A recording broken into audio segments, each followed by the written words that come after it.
to the degree that you want something is the degree you're afraid of not having. Yeah. God, I wish I started when I was younger. I go, well, yeah, but you didn't. So shut the fuck up and let's keep going. Right. Like you can't.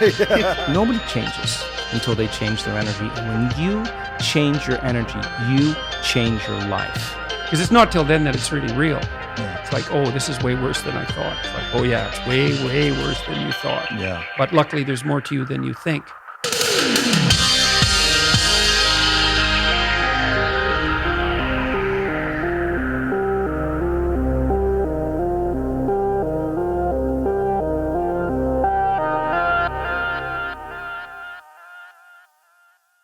Simon, welcome to the show, brother. Thanks for having me.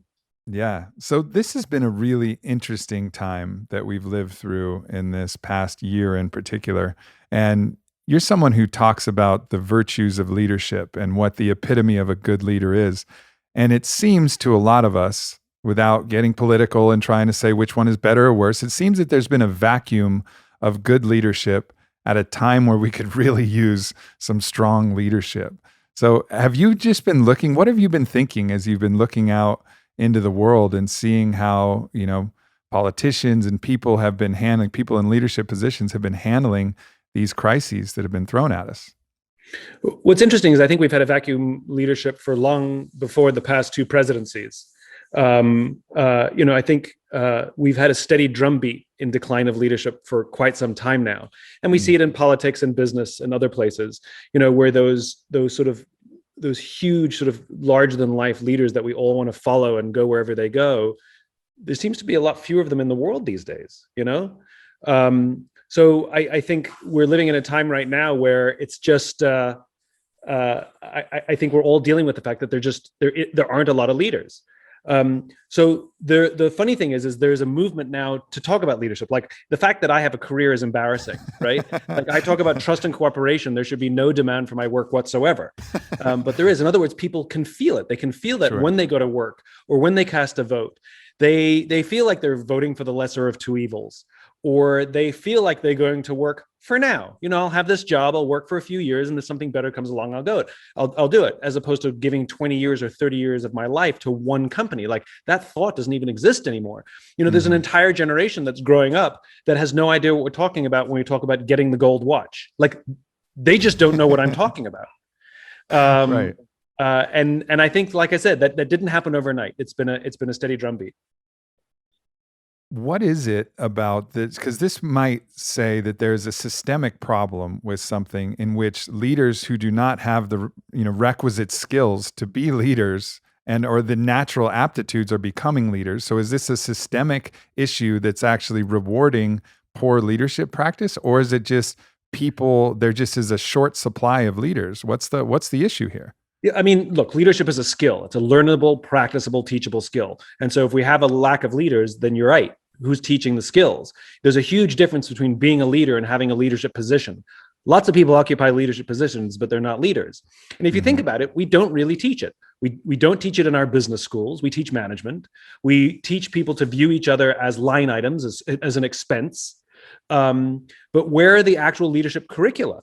Like they're not there. When someone joins a company, we give them tons of training how to do their job, right? Whether you're on the sales team, whatever it is, we teach you how to use the computer system. We teach you the product line. We let you shadow more experienced people. Why do we do that? So you'll be good at your job.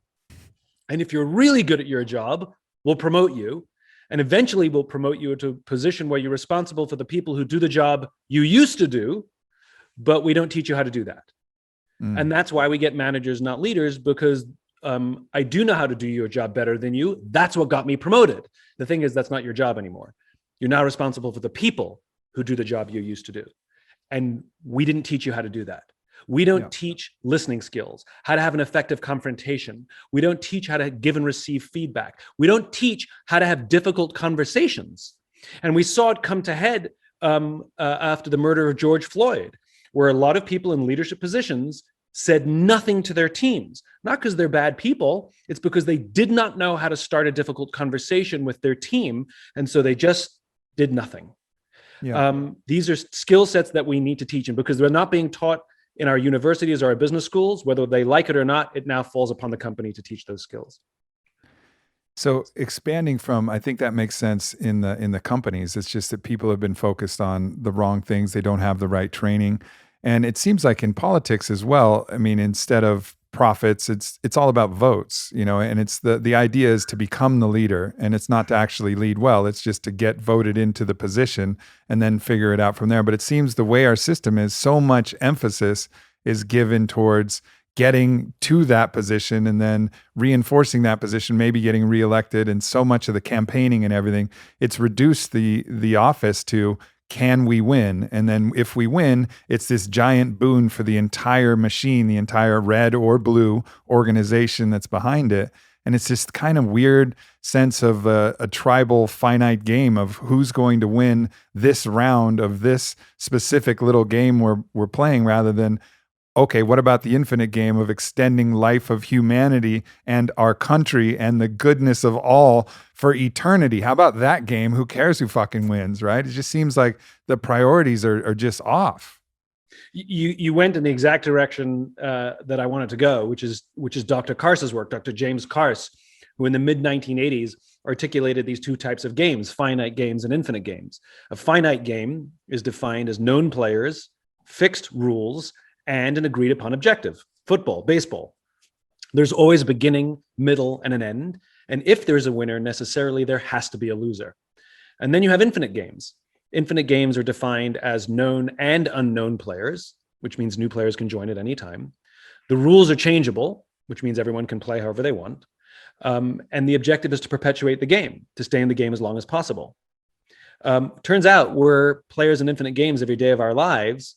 There's no such thing as winning global politics. There's no such thing as winning education. You can come in first for the finite amount of time you're at school, because there's an agreed upon metric system and there's agreed upon standards as to what first looks like, but nobody wins education. Nobody gets declared the winner of careers. And there's definitely no such thing as winning business or winning politics. You can win an election, but you can't win politics. But if we listen to the language of so many of our leaders, it becomes abundantly clear that they don't know the game they're playing in. They talk about being number one, being the best, or beating their competition. Based on what? Based upon what agreed upon objectives, metrics, or timeframes. And this is a serious problem, because when we play with a finite mindset in an infinite game, when we play to win in a game that has no finish line, there's some consistent and predictable outcomes. The big ones include the decline of trust, the decline of cooperation, and the decline of innovation. And when you talk about modern day politics, what do we see? Nothing short of decline of trust and decline of cooperation. They're not working together for the greater good. They're working together to see themselves reelected, whether as an individual or as a party, to stay in power. And sometimes that means doing things that will actually hurt us, the general population, the voter, to protect themselves or protect their images. There is no sacrifice for the greater good. Are you kidding? And the big joke is, there's no such thing as winning or losing in those games anyway. Like when Circuit City went bankrupt, Best Buy won nothing. All that happened was the game changed. Yeah. And I've talked to some old-timey congressmen, and they've said back in the day, they used to debate 80% of a bill behind closed doors and come to an agreement. The last 20% was for the cameras. And the ambition, the goal, was that both parties could go back to their constituents and say, we got what we wanted. In other words, both could win. Yeah. Just like business, it's an infinite game. Two companies selling basically the same product for basically the same price for basically the same quality can both be wildly successful simultaneously. And it's the same in politics. Both parties can actually be successful at the same time. But now it's not enough for one party to say we won what we got, what we wanted. We now have embraced this finite mindset in this infinite game of politics, where it's not enough for us to win, but the other party has to lose, which is a joke, because there's no such thing. And all that hurts is us. It destroys, as I said, cooperation, innovation, and trust. It seems as if some of this is predicated on the belief that if you did it a different way in business or politics, if you had this infinite mindset, if you really believed in the good of all, my favorite expression that my spiritual mentor taught me, para el bien de todos, for the good of all. This is the boundaries, similar to the Hippocratic Oath, which you could debate whether that's lived up to as well. Do no harm. These different principles that are supposed to be these guidelines of what we're offering. somehow there must be a belief that if you actually did that in business or you actually did that in politics, it wouldn't work and you would get trounced by the competition and you would lose. But when you really look at it, the people who follow and ascribe to that, that's not what actually happens Correct. in case and practice. But it's just this idea that's in the zeitgeist that's like an infectious idea. Correct. Yes, yes, and more yes. The irony is that the leaders, the politicians, the business leaders who embrace an infinite mindset, the irony is they actually outperform their obsessively finite-minded competitors over the long term. Look at GE. Jack Welch is the quintessential finite leader who built all kinds of systems and practices that amplified the finite game. He pit his own employees against each other. He declared we have to be one or two in every market, or what's the point? By the way, one or two based on what? Based on profit, revenue, market share, number of employees, based on what time frame? And you can't start number one or two. You have to start somewhere else. So how long are you? Like, the whole thing is nonsense, right? And yet Jack Welch was one of the guys who perpetuated mass layoffs to balance the books on an annualized basis. He perpetuated and advanced the concept of shareholder supremacy, all of which have done huge damage to our economy over the long term and done damage to us as employees and individuals. And GE is a shadow of its former self. It's not a great company anymore. It's only built for the short term, because it wasn't built to last. It was built to enrich those who are in power at the time.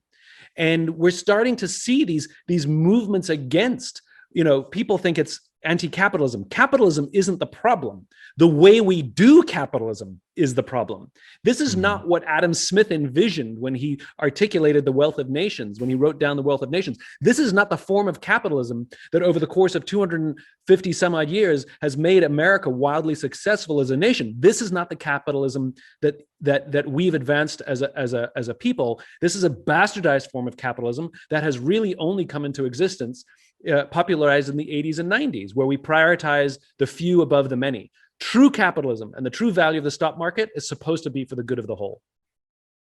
And you see this with, some of the ways that policies have been even enacted. I forget exactly the specifics of the scandal. It was the GameStop. In GameStop, you see some of these policies where people get together and they kind of make small investments and they do something that hedge funds do all the fucking time. But all of a sudden, then the powers that be are like, no. This finite game is for us. Exactly. This is not for you. You can't use our system against us. What are you doing? We're supposed to be enriching ourselves. You can't undermine our system for your gain. What are you doing? I know, I love it. It's a very interesting time. And you see this is pervasive also in our attitude towards the environment. It's like extract as much as possible for the short term and let it all kind of, the future will deal with it, whether it's debt policy, whether it's environmental policy, whether it's political policy.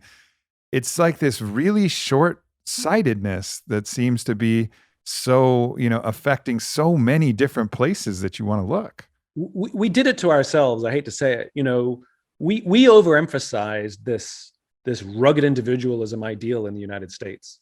The Marlboro Man, this lone, strong man roaming across. It's just we overdid it.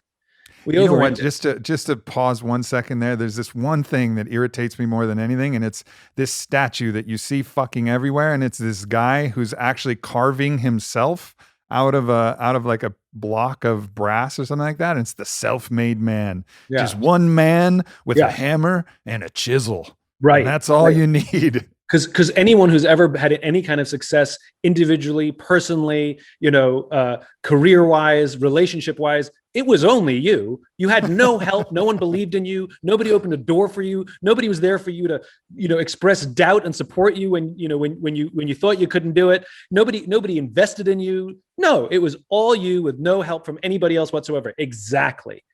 So you hit the nail on the head. You hit the chisel with the hammer. Which is we've overdone it. We've overemphasized this rugged individualism, and it's backfired on a number of levels. One, we've put massive pressure on a young generation that they have to have everything figured out by themselves, do it all themselves, work hard, have a vision, et cetera, et cetera, et cetera. Know your purpose, which is, by the way, no human being is strong enough to do that alone. And we've forgotten the value of service. service to our fellow human beings, service to our community. There's just sort of a decline in the sense of taking care of each other. And the great irony is, as social animals, we only thrive as individuals when we also take care of each other. I mean, even Maslow's hierarchy of needs, which is so popular even in the business world. And if you consider, Maslow made a massive mistake, right? Which is, there is an inherent paradox to being human, which is every moment of every day, we are both individuals and members of groups. Every day, right? Every day, I am confronted with little and big decisions. Do I prioritize myself at the expense of the group, or do I prioritize the group at the expense of myself? And there's an entire school of thought that says, no, you have to take care of yourself first so that you'll be healthy to take care of the group. And there's another entire school of thought that says, no, you have to take care of the group so that they can take care of you when you need it. And the answer is, you're both right and you're both wrong. It's a paradox. And this is what Maslow got wrong. At the base of his pyramid is food and shelter. And on the third level up is relationships. I've never heard of anyone dying of suicide because they were hungry, right? We die of suicide because we're lonely. In other words, there's something more important than food and shelter. If you only consider us as individuals, Maslow nailed it. He got it 100% right. The problem is, he forgot that we're also members of groups. And that's the problem. He's only half right. And we've so prioritized, and think about what's at the top of Maslow's hierarchy: self-actualization. How gross is that? That I literally sit on the top of a pyramid. I am at the highest point, looking down, self-actualized, me. Again, what about shared actualization? Yeah. What about that we grow as a community and take care of each other, and we take a tremendous joy at the success of others? Any parent knows this, right? The intense joy a parent gets to see their child succeed. Well, that's nothing to do with you, but it is. It's your family. It's your paying it forward. It's all those years of sacrifice that finally bear fruit. And there's something to be said for taking joy in the success of our colleagues and our coworkers and our friends, as opposed to being angry and bitter and what about me? Like I said, we've over-indexed the rugged individualism. I think we can do a lot more. And as if I haven't beaten this horse to death, I'll add one more thing just to reinforce the point more. There's an entire section in the bookshop called self-help, and there is no section in the bookshop called help others. This is a problem. Wow. Yeah, I mean, it seems like wherever, I interview obviously some of the deepest philosophers and brightest minds from so many different fields, the thing that everybody points to is community. Everybody, no matter which angle they're looking at it, whether it's, spiritual, whether it's economic, whether it's philosophical, whether it's mental, no matter which angle you're trying to come at this, the solution always ends up, whether it's environmental, cataclysmic thinking, it all goes back to community. It all goes back to that state of inner being, as, the Buddhists called it and Charles Eisenstein popularized. But this idea that we are all inexorably connected to each other, and ignoring that, first of all, is just wrong. It's just blind. And second of all, it doesn't ultimately work. Maybe for the short term, you can oppress others to gain some small advantage, but then those others that have been oppressed then create the enmity that's ultimately going to tear you down or tear your company, civilization, whatever down. Like it doesn't work. Ultimately, it's a failed proposition.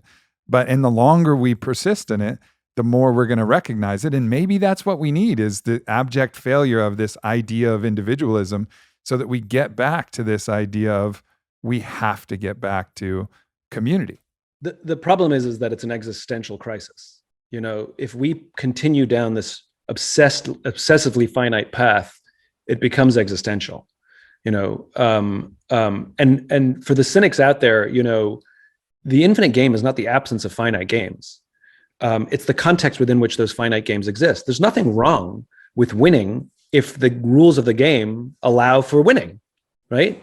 There's nothing wrong with metrics and counting. We're our dopamine-driven brains need to count things. We need to feel the progress, count the progress. You can't run a marathon without mile markers. It's actually really unnerving, right? Mm-hmm. There's nothing wrong with that. But to what end is the question I would ask. To what end? You want to make money. To what end? You want to get a promotion. To what end? So you can retire. They're not going to write the last balance on your bank account on your tombstone. Nobody wants the title on their last business card on their tombstone. We want to be remembered for the kind of people we were, devoted husband, loving mother. This is the kind of people we were, and yet we forget about that. And the funny thing is, we're so obsessed with the finite. I mean, take exercise as a great example of the analogies we should be using. We overuse sports and war analogies in business, right? Mm-hmm. But health is actually a much better analogy. So you want to be healthy, great. There's a whole list of things you have to do.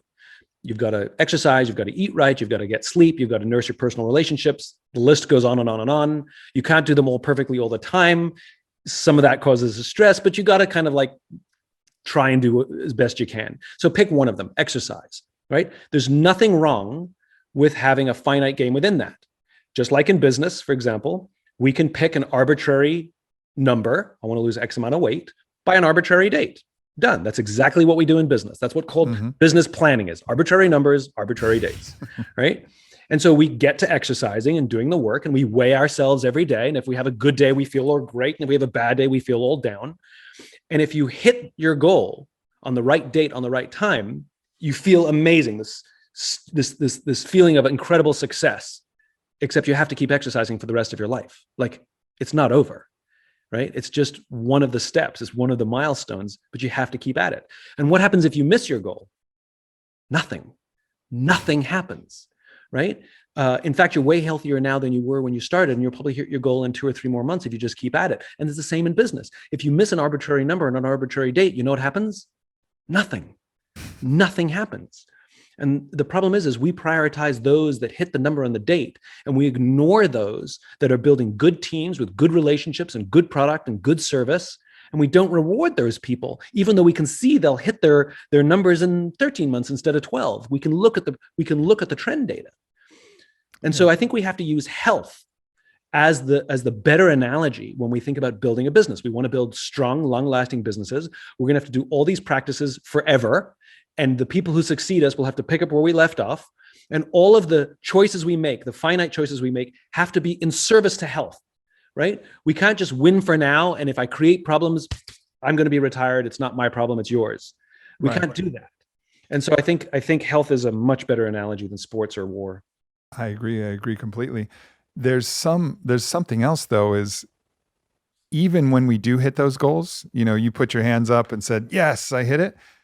I've hit a lot of fucking goals. I've found that that's usually not even the feeling, and my mother was a pro tennis player, and she taught me this early. She's like, look, you win the tournament, and it doesn't matter who I've talked to a lot of champions. There's that moment of maybe, especially if it was a close contest and it was quick and you didn't know when it was, and then there's that moment, but that doesn't last very long. No. So if we're tilting our whole life for that joy, that's because we think that extrinsic target we hit is going to bring us everlasting joy, sorry, it's not, because the moment you hit it, you have a vacuum of purpose. Correct. And purpose and the doing of the thing is what actually gets us more excited and more fired up. Even talking to Lance Armstrong, about when he would win all of those Tour de France's, right? It wasn't the champagne in the podium. It was like, that was a short celebration, but what he lived for was the training, the practice, the building up to it, the knowing every day he was getting incrementally better at what he was trying to achieve. And that's the case for all of us. These moments that we think are going to ultimately redeem all of our suffering or whatever sacrifices we made and whatever cost we've, outsourced to different people along the way and whatever we've done, and we're going to have this moment, it's all going to be fucking worth it. It's not. It's like, it's not even going to work. The problem is that win, that intense surge of dopamine that you get when we win is highly addictive. And because the feeling does go away, you're right. Nobody is celebrating hitting that goal from a year ago. Like, the feeling is gone, right? Yeah. But the problem is that because it feels so good, we think that the only way to feel good is to get another hit, get another hit, get another hit, get another hit, which is how addiction works. Right. And so what purpose does is it contextualizes those things. What purpose does, the purpose is the infinite part where I can celebrate. There's nothing wrong with the celebration, but I understand there's still a lot of work to be done. That this will go forever. And athletes are fascinating to me, especially when they're at the highest levels, whether you're an Olympian or something like that, because they are the most extreme finite players in the world very often. and you look at, and this affects individual athletes much more than team sports, because team sports, we had to do it together. But if you look at, Michael Phelps becomes the most medaled Olympian of all time. And what happens afterwards? Depression. You look at Andre Agassi, who becomes the most celebrated tennis player of all time. What happens right after? Depression. And I've talked to Olympians, and the ones that are at the elite class, the medal contenders, there's a lot of struggle there. The ones I've also talked to Olympians that had no chance of winning medals ever, and they're like way well adjusted. And you talk to these Olympians, and they all say the same thing. They wanted to win the Olympics. No, you wanted to win one event in one sport, for 2 minutes, right? But they all talk about winning the Olympics, which is funny unto itself. And they set up these lives where every relationship is self-serving. And when they all, they do their interviews, I just wanted to inspire all the little boys and girls, like complete bullshit, right? That was the lucky strike extra. There's not a single one of them when they were 15 years old or 18 years old and looking at their vision boards. Nowhere were there inspired little boys and girls on their vision board. It was them standing on a podium with a gold medal, which is why they're so depressed when they get silver, right? Because they weren't inspiring anybody. Like I said, it was just the lucky strike extra. And they may have discovered that after the fact.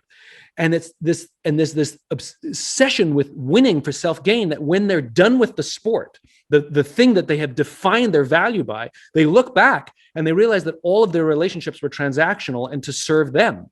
And companies look at these Olympians and say, we're going to hire that person because we want their work ethic, except they're not going to give you that work ethic because they're not driven by the same thing. I think that's so fascinating. And I think that it's fun to celebrate athletes and it's fun to celebrate the win. But there was, I can't remember the exact statistics, you might know them, but they interviewed Olympians, and I'm going to get the numbers wrong, but it'll make the point. And they said, if you could be guaranteed a medal, but you would have to retire immediately, would you do it? Right? And I think something like 80% said yes. And the next question is, if you could be guaranteed gold, but you're going to die, 10 years earlier than you would have, would you do it? And something like 60% said yes. It's just like mind blowing. Yeah. But I'm fascinated by the people who are obsessed with winning in a game that cannot be won. It seems like this goes to a very existential question about the self itself, because these identity constructs, which win all of the accolades, and James Carse talks about this, of course, in his book as well. The identity self that wins all of these accolades and that worries about the validations and the medals and the scorecards and the things, this part, believes that it lives on forever. In some ways it does. Like whoever won Wimbledon, whoever, won the Grand Prix of whatever sport, it's noted. If you win the Stanley Cup, your fucking name's engraved on that giant cup until they have to get a new cup because that one doesn't have enough room. But whatever, like that part of you lives on, but it's not real. It's just it's a construct that we've created. Correct. So it's almost like we're chasing a fake immortality, Correct. The immortality of the ego. And the next generation doesn't know who you are. Yeah, the only people who know who you are last a few years. So the people who remember seeing your commercial after the Euro Olympics, and then you just wait a couple of cycles and no one knows who you are. All the Olympians that you and I know their names because we grew up with their Olympics, kids now, they're not immortal. Yeah. They're not immortal. And that's sort of funny, And the idea that you're going to care when you transition from this life right. into your state of pure consciousness, that right. you're going to look back and like think about all of the people reading about you in some book somewhere that you care. Like that's not actually the real thing that we are happens. And that exists. It even gets funnier than that, right? Because there's this belief that by winning the event, you're the best in the world, right? And so true. I was watching one of the ice skating competitions during the Olympics, and I think, ice skating is one of those sports that we love during the Olympics and never watch any other time. For sure. But I was watching one of the ice skating competitions, and the person who won the gold medal fell during their routine. But the people who won silver and bronze fell twice, right? So the best in the world fell. Like, in other words, you're not actually the best in the world. You're just better than everybody else was that day. Yeah. And you can say that about every competition, right? Sure. You weren't the best. You were just better than the other team or the other players that day. And I find that really funny because there's this belief that we hold a position that actually is relative. It's actually a relative position. And I think the only thing that's absolute is the infinite game, because it's always going, it's bigger than us, and the game survives us. In sports, we survive the game. You know, the Dodgers played the Mets. That game is over. We can actually go rewatch it on TV if we want, but the game is over. The teams live on. Where in the infinite game, the players die. Circuit City doesn't exist anymore. You know, our ancestors are long gone, but the infinite game persists. And I just love that dichotomy. Right. And I think part of the challenge is that there's the vacuum of the understanding of the infinite self. In the absence of the understanding of the infinite self, which is connected to all beings and all things at all times, the other thing gets elevated to this heightened position, and that's what we believe. So it goes back to the very fundamental belief about the self, which is that we are our identity, our name, our business card, our accomplishments, period. Right. And this is an old belief. I was even in I forget the name of I think it was the Recoleta cemetery in Argentina. And everybody, all of these generals had all of these statues of all of their medals, and everything that was listed was, and you slayed this many people at this one spot and conquered and dominated this. And they're so proud. And then they had these images of all the angels celebrating all the people that they slayed. And I was like, what is going on? Like, the angels are going to celebrate your medals and your slain enemies. Right. You know, it's this idea that in that idea that there was a soul, because it was obviously, Christian, and this is not a knock on Christianity. It's just part of the way that even in the religious context, which is talking about the soul, there's there's a finite game. You either go to heaven, you go to hell, the angels celebrate you, or they don't. And we're forgetting this other more Eastern philosophy of the infinite self, which survives all of these things and doesn't give a shit at all. That cares about how much love you share. We celebrate how many enemies you slayed in your non-existent or diminished empire today. You know, I think it's worth underscoring what you said a moment ago, which is our individual selves. We are finite. We're born, we die. There's a beginning, middle, and end, and that's it. And where we are infinite is how we touch the lives of others. It's our progeny, it's our friends, it's our colleagues, it's our coworkers, it's our bosses, it's those who work with us and for us.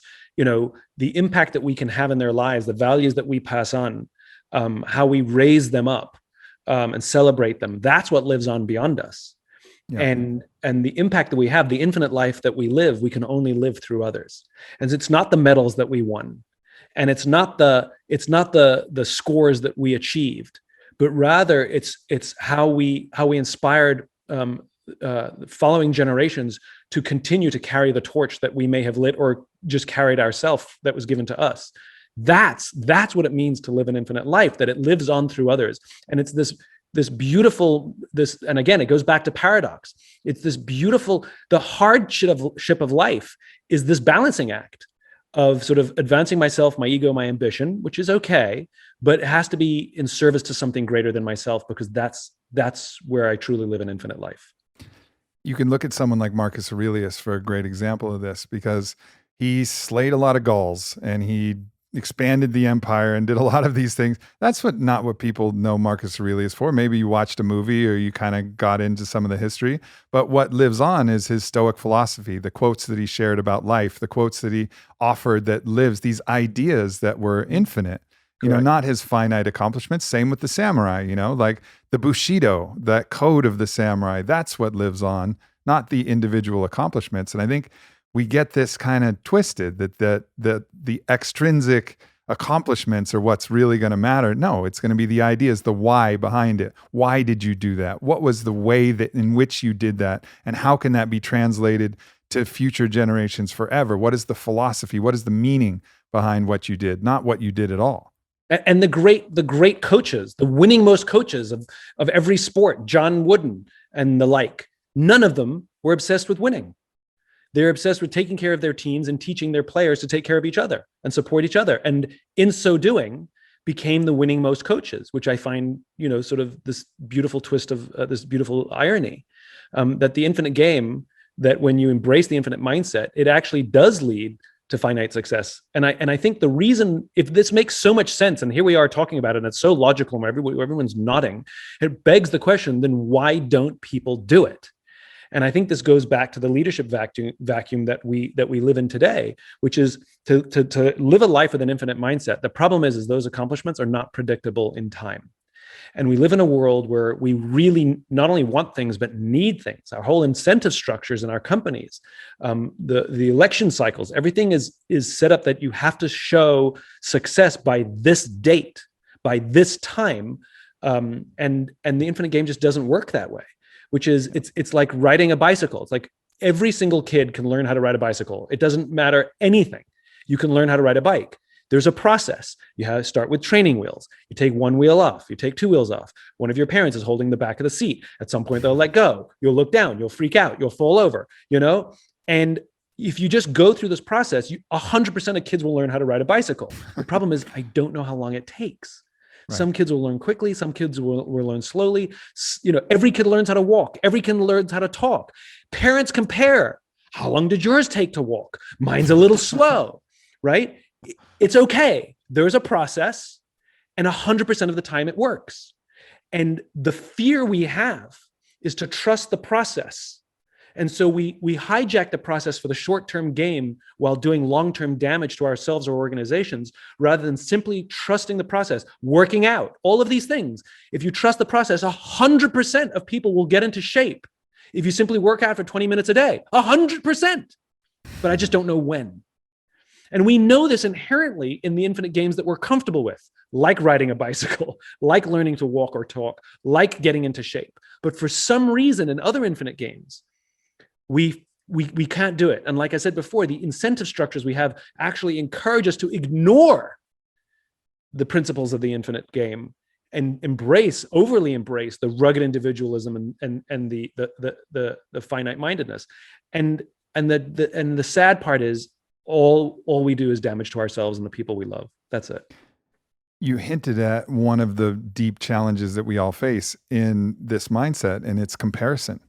Yeah. As soon as you start comparing to, and this is a real challenge, especially in our social media era, because think about the natural native human being that was evolved and our minds evolved. We had a tribe of roughly 150 people, if you believe in Dunbar's number. Yep. And we compared ourselves relative to that tribe, and we certainly didn't want to be the very last, because then if resources were tight and we weren't that helpful to the tribe and we weren't of service, well, we may not actually be a part of that tribe. We may not get the resources. And there is this idea that we at least want to compare ourselves to this group and contribute in a way that we're part of this. Well, on social media, we don't follow 150 of the normal people. We follow 150 of the most exceptional people in the whole world. And it's really easy to start comparing ourselves to all of these people who, as you've mentioned in your speeches before, they're not even telling the truth. First of all, they're just projecting the very best of the very best people that we're getting. And if we fall into this trap of comparison,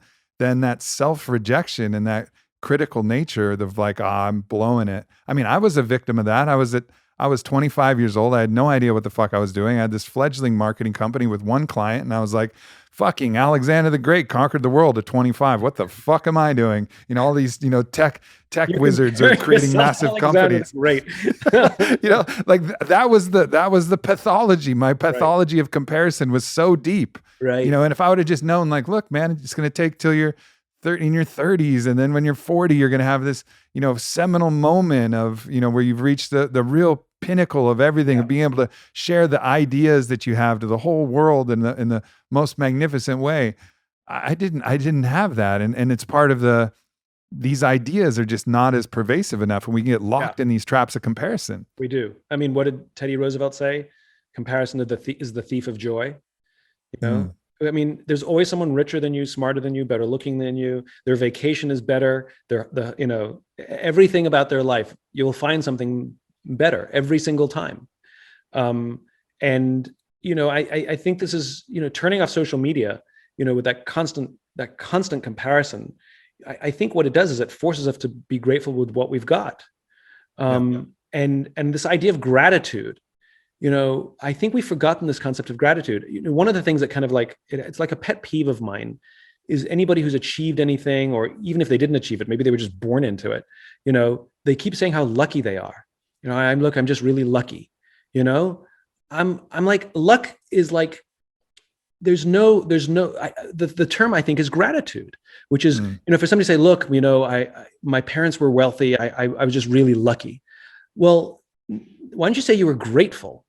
You know, because now you can do something with that, you know. Yeah. Or I've had great success and I'm just really lucky. No, just be grateful. And I think to be grateful versus lucky, when when you win the lottery, you're lucky. You had nothing to do with that.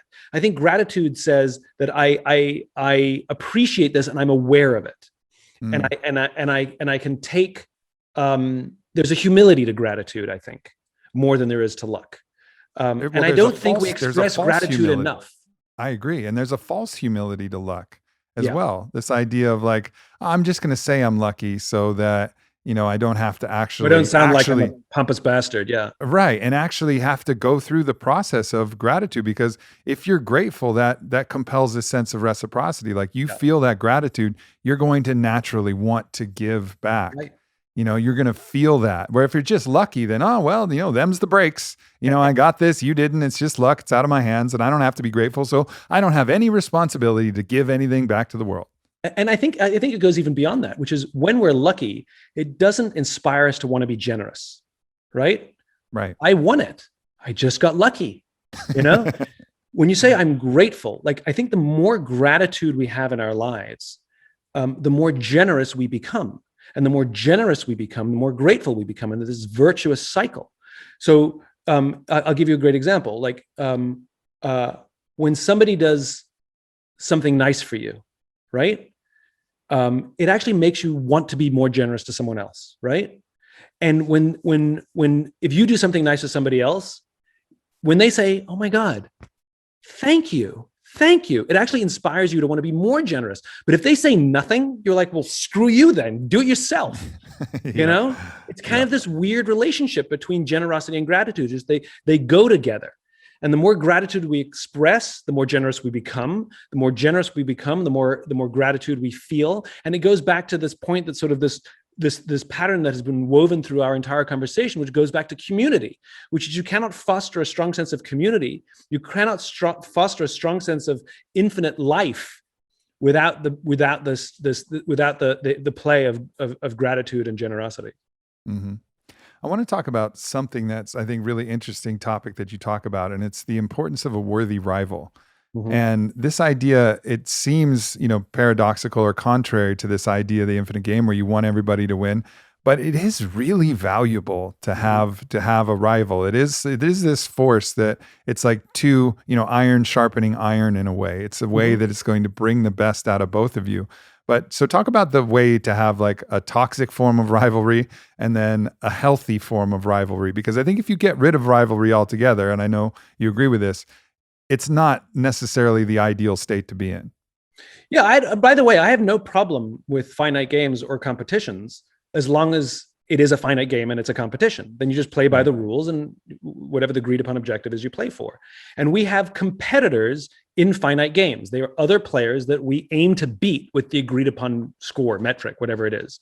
But in infinite games, there are no competitors. There's just lots of other players. And if we arbitrarily choose some of them to be players to beat, then we're taking our eyes off everything else. It's like, you know, ABC, NBC, and CBS and Fox, you know, they're constantly comparing their ratings to each other, completely ignorant of the fact that the world is changing around them. Like, you know, MySpace had no idea that Facebook even existed. You know, big companies aren't taken down by other big companies that they obsess about. You know, they're taken down by little startups that they weren't even paying attention to every single time. And this is the danger. And when you say we won, we beat them, again, based on what? Revenues, market share, profitability, like it's all nonsense.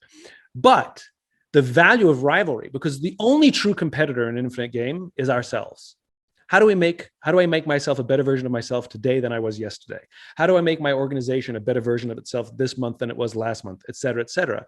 Except sometimes we're blind. Sometimes we don't have clarity.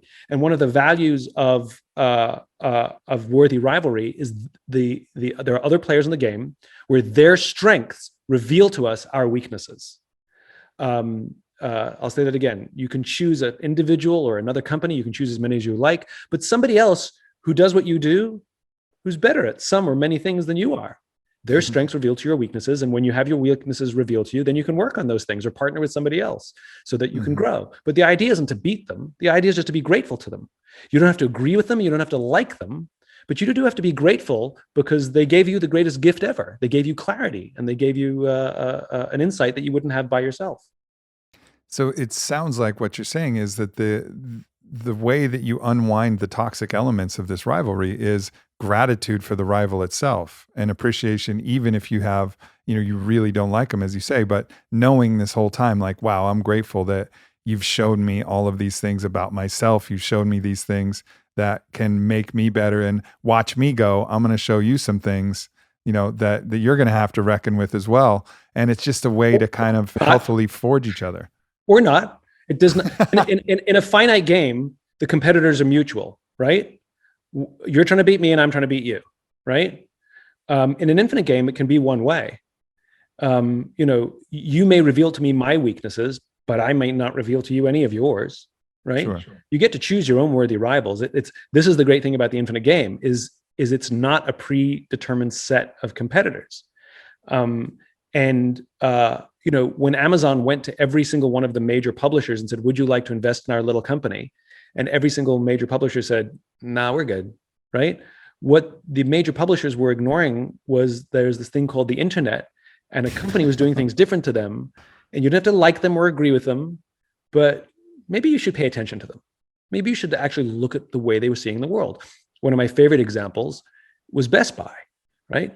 Best Buy was the 800-pound gorilla. It was the only significant national video rental chain. It owned everything. And there's this tiny, tiny, tiny little company called Netflix that was experimenting with an entirely new business model called subscription. And for those who can remember, you would Wait, are you talking about Blockbuster or Best Buy? Oh, did I say Best Buy? You did. Yeah. Sorry. About I meant Blockbuster. Sorry. Yes. Sorry. I meant Blockbuster. Yes. Thank you for catching that. I meant Blockbuster. And Netflix, for those who remember, the way it started was you would subscribe and they would send you DVDs in the mail and you could keep them for as long as you wanted. Mm-hmm. And everybody knew streaming was a thing, but the technology wasn't quite good enough yet, but it was coming down the pike. We could see it. And Netflix was preparing for it. You could see it. And they approached Blockbuster and said, do you want to buy us or partner with us? And Blockbuster scoffed. But the interesting thing was the CEO of Blockbuster at the time, he actually went to the board and said, I think we need to experiment with a different business model. I think we actually need to experiment with subscription. And the board wouldn't let him change the business model because the company made 12% of its revenues from late fees, which became completely irrelevant when streaming happened, right? Because they couldn't let go of the way they made their money in the past. And they couldn't see that the world was changing around them. And this is key to an infinite mindset. We accept that politics, culture, and technology change around us. We accept that we actually live in uncertainty and surprise. And infinite-minded players are very comfortable with surprise and uncertainty because we find opportunity in the unknown. Finite players fear change, surprise, or uncertainty because, it's just a heck of an unnerving, and all the thinking has already been done. I can't undo all the thinking and business model I've already done. Where the infinite player goes, world's different, time to change. And I think that worthy rivalry does that. It helps us actually stay much more aware of changing trends, even if we're afraid of them. Mm.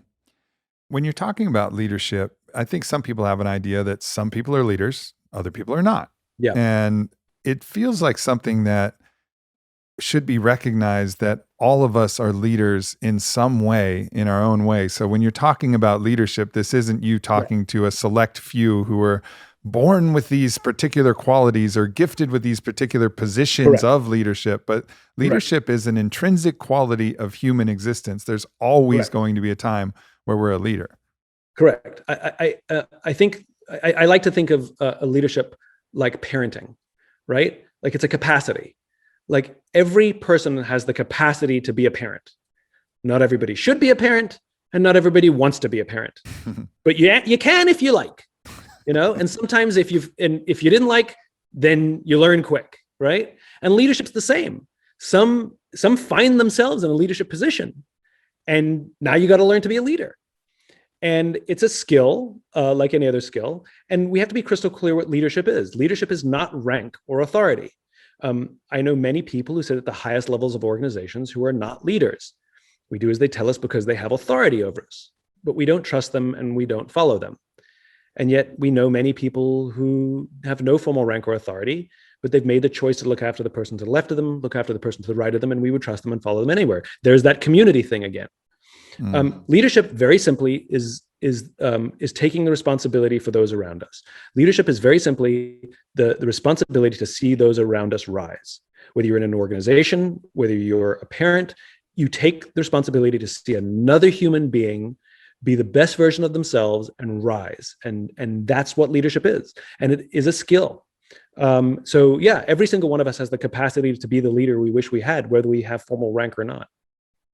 Be the leader we wish we had. I've heard you say that a few times before, but it's really powerful. And also, an example of a good friend of mine is his name's Steve Weatherford, and he was a punter for the Giants, and he was played on some other teams, but he was voted as captain of the team. Now, you don't see that often from a punter, right? Like you think, quarterback, obviously, but it just shows that no matter whether you're the punter in your life and in your community, or whether you're the quarterback who's naturally supposed to be the leader because of the position and the way that the dynamics of it, you're calling plays and you're doing that. Leadership is this choice that we can make. And when we do that, it will be naturally recognized. People will look to you when any type of shit hits the fan or there's any type of situation. If you stand in that way in accord with those leadership principles, that leadership ethos, you will become a leader. It'll just happen naturally. It's exactly right. I mean, and you, all the sort of the way leadership actually works is it's the leader who's in service to the people, not the other way around. I've never heard a great leader say, "Prove to me why I should trust you." It's the other way around. The leader has to prove themselves to the people. The power always belongs to the people, always. It's why dictators fear the people, right? In dictatorships, we put big walls miles and miles away from the leader's house, with shoot to kill orders if you go anywhere near it. Whereas in democracies, there's security, but you can walk pretty close to the leader's house. It's kind of amazing. Right. And the people have the power. That's why dictatorships, they have fake elections and they give the appearance of public support. Well, who cares? It actually matters because the people always have the power. And dictators and toxic leaders are very skilled at keeping the people divided, because when the people are busy fighting themselves, they're not looking at me, are they? This is classic Sun Tzu strategies of war. And unfortunately, the way that we're not at war with each other, we certainly shouldn't propose that. But you look at, and again, circling back to politics, it is like war strategy, win at all cost, even, Marquis de Queensberry rules of, engagement. And I think that's a boxing term, but whatever, the idea that there's certain things that you won't even do in war. I mean, that even exists in war, but it seems like the way that we're at now, it's by whatever means necessary, full on 3 hours of ad hominem attacks during a debate instead of actually talking about the issues. Right. Yeah, go for it. If that's going to work for you, whatever, by whatever fucking means necessary. Right. Win at all costs. I mean, look at it. Look at our political parties right now actually accuse each other of being un-American, even traitors, right? Like at the party level, right? Now, the difference between a Republican and a Democrat is that we have different theories on how to advance the Declaration of Independence. We have different theories on how to advance the ideal that is America, the experiment that is America. And we can debate those theories and debate those differences. And by the way, they go in and out of fashion, right? Sometimes one's more popular and sometimes the other's more popular. And sometimes, like the Whigs, they go completely unpopular and they go away altogether. And what I find so amazing is that our competitors, our rivals outside of our nation must be laughing at us, because we literally are bringing ourselves down. And it's just so upsetting to me that while there is we are a significant player in a global political world, we're too busy attacking each other. It's mind-blowing to me. It's mind-blowing to me. And this is one of the values of having an existential threat, an external existential threat. And I'm very uncomfortable with this idea, by the way. I like to think that we follow visions and everything for the greater good. But the reality is when we face an external existential threat, it actually helps us bring things together. Like, brothers and sisters may hate each other and fight, but if you threaten my brother or sister, you're going to have to go through me, right? And if you go back to the Cold War, one of the great values of the Soviet Union is we fought like cats and dogs. The political parties fought like cats and dogs. The different forces in the military were just as possessive about their budgets. But at the end of the day, we could all agree on one thing, which is that existential threat was greater than everything else we were discussing, and we could align ourselves and come together. And I think one of the challenges we face in the world today is we have no perception of an external existential threat, and so we rip ourselves apart. And this is pretty much how every empire went into decline. You see this in any type of disaster, even a mini disaster, right? I mean, I think so I live in Austin, Texas, and this is a liberal town in a conservative state. And so there's a lot of rifts between what people think about each other. But we had this very strange, aberrant snowstorm. And everything, it was, February, and all of a sudden everything was completely shut down. Power grids were failing, water supply was failing. A lot of different things were happening. And what we saw universally, cars were sliding off the road. Everybody was helping everybody. Nobody, it was still the heat of this kind of election, post-election, all of this, nonsense that was kind of happening and all of the divisiveness. But at that point, when the snow had really dropped, what I saw universally was everybody helping everybody. Hey, if you need water, here, my water's on, I can help you out. Hey, if you're out of food, like I got some, I have a car that can handle these roads if you need it. Everybody started helping each other. And it was because of the snow. And then, of course, things thaw out. And then, of course, it's back to like, fuck those guys over there down the street. They believe a different thing than me. It's a very interesting phenomenon. And hopefully we can learn faster than the necessitation for a big existential threat, which it seems like we're heading towards with the environment. Like eventually the environment's going to put enough pressure on us that we're going to have to. But at that point, it might be too late. Like to learn these principles in advance through inspiration rather than desperation. That's the way that we, really have the best chance. Yeah. And the problem with, yes, and yes. And those existential threats were short-term and faced from natural disaster or terrorism or whatever the thing is, And, I lived in New York during September 11th, and it was the most magical city afterwards. We were all helping each other. Crime plummeted, disappeared. And everybody was nice to each other and saying thank you and holding doors open for each other because we were all afraid together. And I remember standing in it thinking, I wish this will last, but I know it won't. And sure enough, enough time passes and we forget. And I'm very uncomfortable with this idea of needing an existential threat, an external existential threat, but by having something there constantly, it reminds us, and it's a shame that climate change hasn't become that thing, that shared thing, because it could have brought people together. I don't know what it would take. Aliens attacking the Earth. That would be a strong one. But it is funny. It is funny if you think about it. Where the climate change debate has become, which is we're actually debating the different things, which I think is kind of hilarious. Which is one side thinks it's man-made and we have to reverse the things that we did, and the other side says these are natural cycles. This is just the way climate works, and just go about your day. And we're debating like, do you have cancer because you're a smoker, or do you have cancer because of your genetics? It's like, you have cancer. What difference does it make how you got it?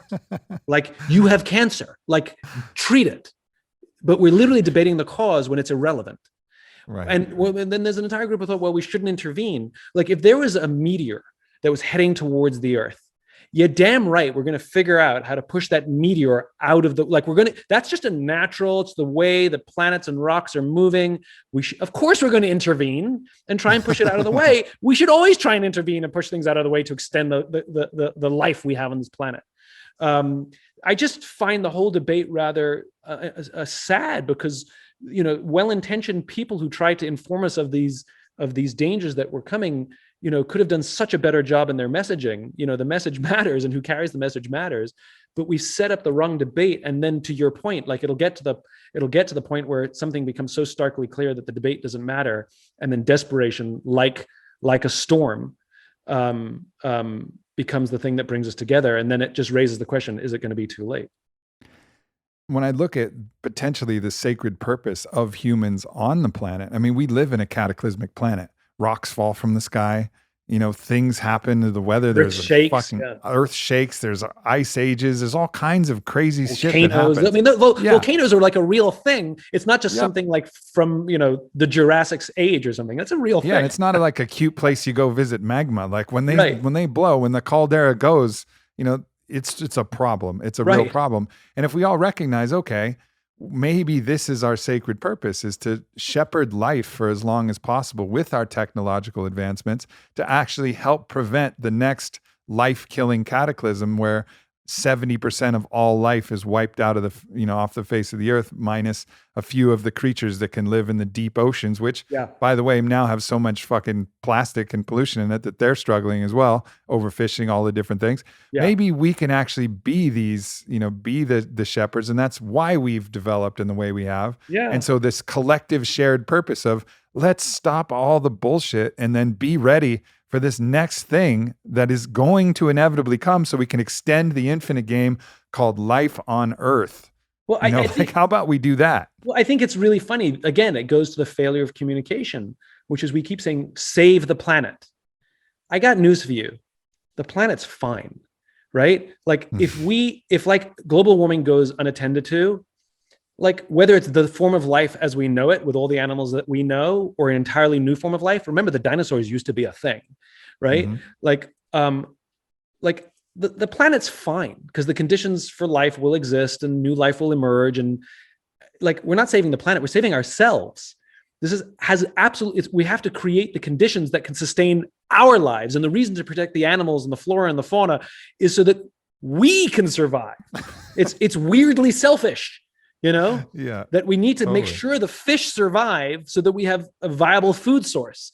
And we need to make sure that the sun can shine so that we can grow plants and that we have sustainable soils. And it's all very egocentric, ironically. It goes back to that paradox, right? Do I help you or do I help the group? It's like, do I help my species or do I help your species? The answer is yes. And the irony is like, we're not saving the planet. We're saving ourselves.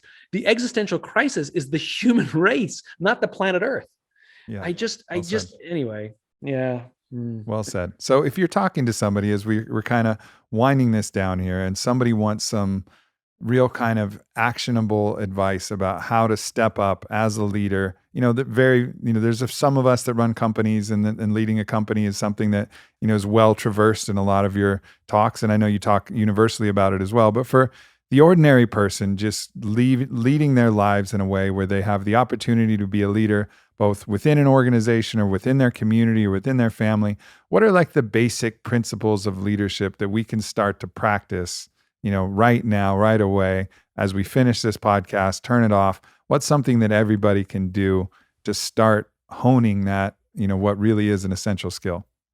The qualities of being a good leader look eerily close to just the qualities of being a good human being.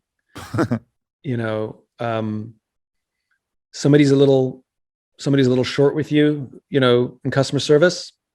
Maybe they have a shitty boss, and it's incredibly disarming. Instead of raising your voice, which we've all done, we've all got short-tempered and we've all got frustrated. It happens. But for that one time that you have the self-awareness to say to the person, "Hey, are you okay? I can only imagine what it must be like over there. And, let me know how I can help you. Like, I don't want to be that difficult customer who makes your job worse. I just want to be that customer who can make your job better, and it's remarkable how people respond when we're just nice to them. Say please and thank you. Look the barista in the eye and say, thank you. How are you? And actually mean it. My friend, Lieutenant General George Flynn from the Marine Corps says his true test of leadership is if you ask somebody how they're doing and you actually care about the answer. And like I said, listen not to someone's words, try and listen for meaning. I think, again, this is sort of like my beating a dead horse podcast, but we've prioritized ourselves to such a degree that we've actually forgotten the purpose of some of these things that we've adopted from the East. So, like meditation's a great one, like what is the purpose of meditation? And you hear people say, well, I do meditation so that I can be present and I want to practice being present. Well, what's the point of being present? Well, so I can be mindful. Okay, what's the point of being mindful? Like it's not just for you, right? Like for anybody who's ever practiced meditation, right? You learn to focus on one thing, whether it's a sound or your breath or your mantra. You learn to focus on one thing, and you learn to put everything else, all the clutter out of your mind. And if you have a thought, you label it a thought and you put it aside and deal with it later. And that's what you're learning to do. And it's not for yourself. You're doing it, you're practicing in order to serve others, so that when someone's talking to you, when they're having a hard day, you have learned to listen to one thing and one thing only, which is what they're trying to say to you. And you're not thinking about all the other things you have to do. You label those thoughts and you put them out of your mind. And you are not present until someone else says you are. That at the end of the conversation, they say, thank you, I feel heard, or thank you for listening to me, or boy, I really appreciate you being there for me. Well, you've been practicing that for months for this one day, just so someone feels safe and someone feels seen and someone feels heard. That is the point of all of this stuff. And so, the things that we can start to do to be better leaders is recognize that we are in this thing called life with others, whether we like it or not. And this is my definition of faith. Faith is the understanding that we are on a team, even when we don't know who all the other players are. And you just have to trust that other people will be there for you, even if you don't know who they are, and some of them you do. And likewise for others, that you are on someone else's team. Everyone you interact with on a daily basis, and some you don't, you are on their team, even if they don't know you are. And so give people faith in the human race. Give people faith that people are kind and good, be that team member. So I think the first thing we can all do, the simplest thing that we can all do to be the leaders we wish we had is just consider the lives of others. That's so beautifully said. And it actually comes to mind that we might be robbing ourselves of the actual real idea behind this when we talk about karma, in a way of which, I do this thing so that the universe will reward me, which is not actually doing the thing for the sake of the thing itself. Right. It's not actually being kind just to be kind, right, just for them, without any desire for some karmic retribution. I gave that parking spot. You know what? Next time the universe is going to give me an even better parking spot. Right. That's nothing. That's tit for tat. That's just, trying to negotiate. Right. That's a transaction. Right. I think you're touching on something that's, I think, even bigger than, I think it's a big theme here, which is karma. If we want to go down that route, is like friendship, right? Like nobody keeps a notebook in their back pocket that keeps track of all the things that I've done for you and all the things you've done for me, right? Well, I did 7 things for you this month. You've only done 1 for me. Like it's time to pay back, right? That's not what friendship is. Friendship is not equal that way. I may do 100 things for you and you've done nothing for me. But the reason I call you friend and the reason I love you and care about you is because I know deep inside I have this undying trust, this undying belief that the one time I need you, without a shadow of a doubt, I know you'll be there for me. And so the whole thing feels completely equitable. Mm-hmm. And that's karma, which is, it's not a score that I'm keeping. It's that I continue to give because I know the one time where it really matters in life that others will be there for me. And it's that deal we make with society, this equitable deal. And I'm the first to say that it's really hard because it is that paradox, and we still have to protect ourselves. And sometimes we still have to be a little bit selfish and take a day off and rest and sharpen our axe and all the other metaphors and analogies that go along with it, because it is a balance. And I think what it means to be a good human being is that we're protecting that balance, but we're also protecting it for others. Like to take somebody aside and say, I think you need to take a day off. Like you need that, or I think you would enjoy, like this is something I've learned. I can tell you the story where I learned it. It's a friend of mine was going through a really hard time in her life. Her marriage was on the rocks. Her career was going sideways, and everything was falling apart around her.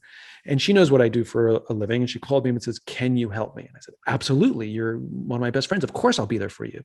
And every week we got together in person for 90 minutes. And she told me all of the shit she was going through. And I would try and offer some counsel. And she'd feel great for like a couple of days. And then the next week we're back at square one. And I'd offer some counsel and she'd feel great for a couple of days.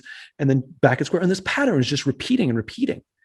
And then I remembered my own work, which I'd completely forgotten, that when I was writing Leaders Eat Last, one of the things that I did was I went to an Alcoholics Anonymous meeting, which is like the most magical, purest thing. And anyone who's ever gone through a 12-step program knows, most of us know the first step, admit you have a problem. But anybody who's gone through a 12-step program knows that if you master the first 11 steps and not the 12th, you're going to succumb to the disease more likely. But if you master the 12th step, you're more likely to beat the disease. The 12th step is to help another alcoholic. The 12th step is service. So I actually help myself by helping someone else.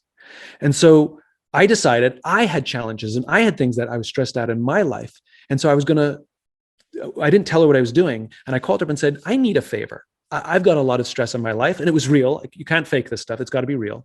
I said, I actually need your help.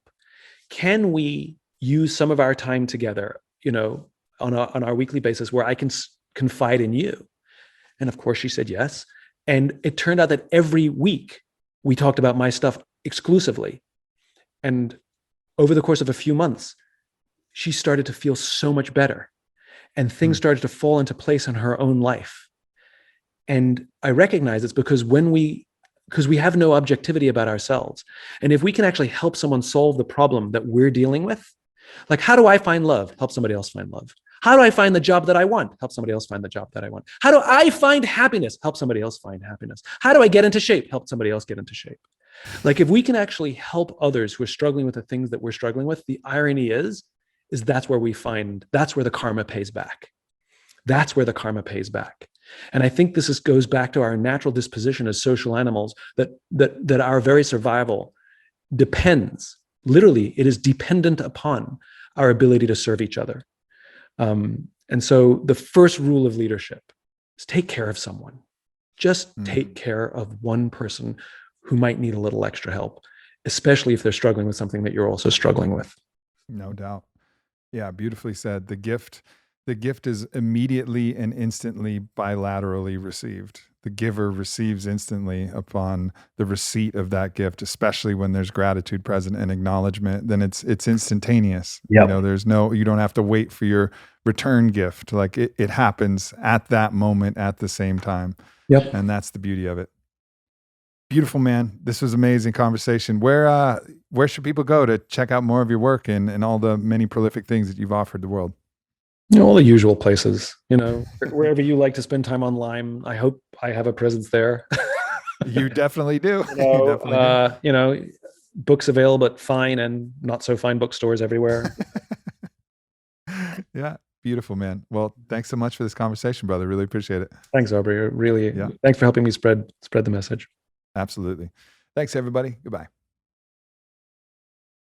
Thanks for checking out this video. For more like it, please subscribe to my channel. And of course, the Aubrey Marcus podcast with new episodes every single week. And follow me on Instagram @Aubrey Marcus. Thank you so much.